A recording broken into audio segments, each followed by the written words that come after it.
मुझे एक ऐसा प्लेटफॉर्म चाहिए जिसके जरिए मैं लोगों तक पहुंचा सकूं। अगर मुझे कुछ बेचना है, कोई भी चीज बेचनी हो, एक टैंजिबल गुड्स होते हैं, टेबल, कुर्सी, कैमरा, टीवी, ये बेचना है, उसके लिए मुझे एक प्लेटफॉर्म चाहिए, एक बेचने का जरिया चाहिए। सिमिलरली अगर मुझे अपनी कंपनी की इक्विटी ऑफर करनी है, तो उसके लिए भी बेचने का जरिया चाहिए। वो बेचने का जरिया क्या है? वो बेचने का जो जरिया है वो है स्टॉक एक्सचेंज। तो यूएस ने स्टॉक एक्सचेंजेस बनाना शुरू करे, तब के प्रेसिडेंट ने सपोर्ट करा कि बनाओ।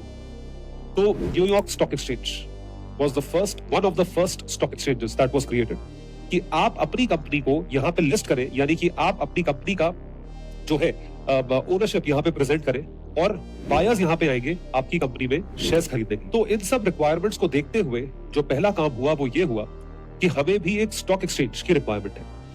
तो उस जमाने में सन 1875 में भारत एशिया का पहला स्टॉक एक्सचेंज, भारत का नहीं, एशिया का पहला स्टॉक एक्सचेंज बनाया गया, जिसको आज हम बॉम्बे स्टॉक एक्सचेंज के नाम से जानते हैं। सो बीएसई और Bombay stock exchange was the first stock exchange that was created. सबसे पुराना स्टॉक एक्सचेंज बनाया गया।